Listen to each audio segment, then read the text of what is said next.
Hello everyone, I just finished my recovery run of this week, so that makes it a total of almost 60, not entirely but almost 60. So I'm very proud of myself, and as I told you already, this week I'm gonna talk about why as an athlete I'm not very happy with my results, but as a coach I am. So for that I'm gonna use some data so it's also easier to explain it to you. And at the end of this video, I'm also going to share with you the time that I'm trying to go to achieve at the half marathon of Barcelona. So really watch until the end. And yeah, let's dive into the data. So here we are, back home again. And let's start immediately. I'm getting my laptop so I can also show you the data that I want to talk to you about, because today we're going to talk about why I was as an athlete not so happy with my results, but as a coach I actually was. So the first training that I want to look into with you guys is my training of Tuesday. So in the morning I went on a fasted run, and then in the afternoon I went on a interval training. And to be honest, I thought I was going to be able to do the paces, but in the end, I could, but it was so difficult. I was almost dying, as you can also see in my heart rate. And then the last set, I was just struggling with my watch. So by accident, I already stopped it at 500 meters. Oops. But the thing is, if you would have asked me half a year ago to even think about running those paces, I would have said are you crazy? Even for 500 meters or something. And now I could do a couple of them for 1 kilometer. So that's already huge progress from there. And then also because there was a lot of wind, right now in Spain we have a lot of wind and stuff. So as a coach, I am really happy with the results because I could push through. I did paces I never did before in my life. But as an athlete, I was just expecting a little bit more for myself, That's also the thing, we always put our expectations really high. They have this saying, reach for the stars and you will end up on the moon, something like that. Correct me if I'm wrong. So that training, it made me a little bit disappointed in the beginning, but when I was really looking into my data, I was why should you be disappointed? And then I actually had my calves were really hurting me. So I went to my physiotherapist and she helped me so much with them. She did an amazing job. And on Saturday I did my threshold run.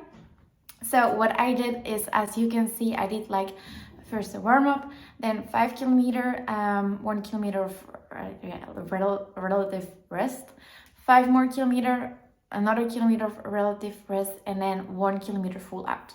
So the reason why I did this 1 kilometer full out was to actually see how much energy I still had left. Because during a training it's kind of difficult to give it your absolute all. As you would do during a race. So that's why I put the 1 kilometer all out. I put it at the end to just see how much I had left over. And as you can see, I still had quite some left over.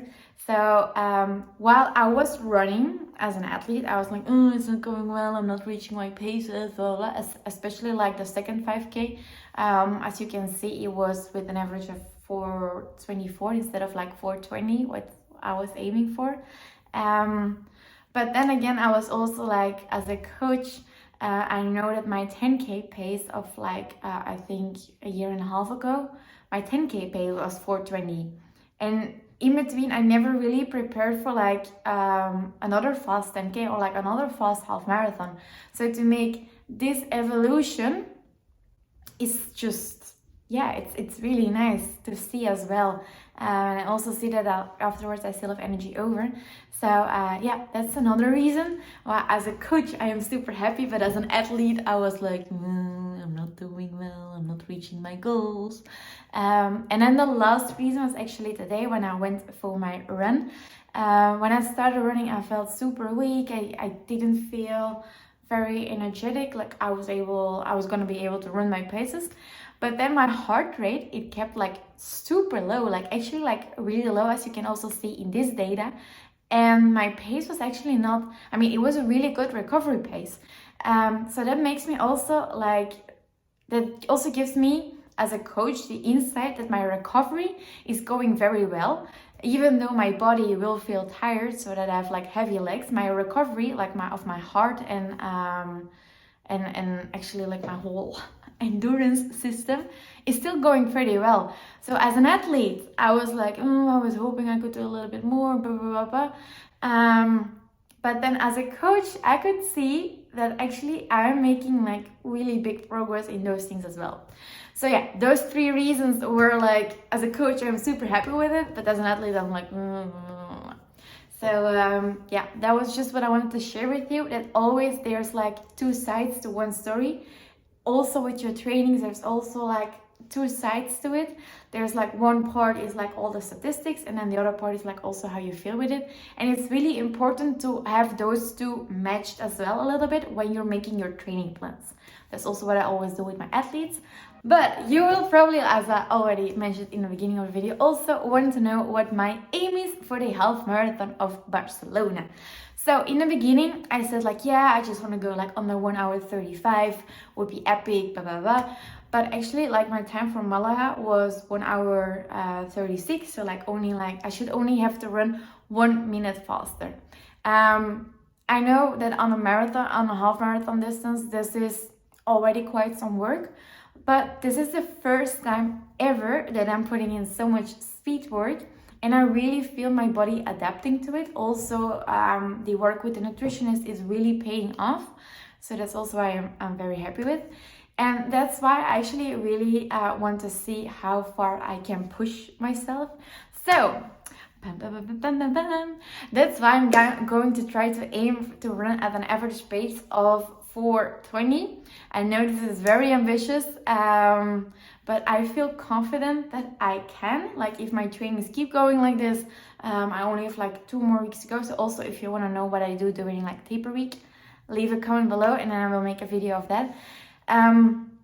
So yeah, that's it. 4:20 for the half marathon of Barcelona. I am super excited for it. I will also make a video of the day and the last preparations for it. So hopefully I can give you some tips about that as well. And let's go. I'm so excited. Also, really don't forget to subscribe to this channel. You can do so like over here. Feel so much like a YouTuber. Like, but really, next week I have a super interesting interview lined up with Manon. So she's gonna be here next week as an interview, and then it's race time. So I hope to see you guys around, and if you have any more questions, please let me know below, and I wish you an amazing day. See you soon.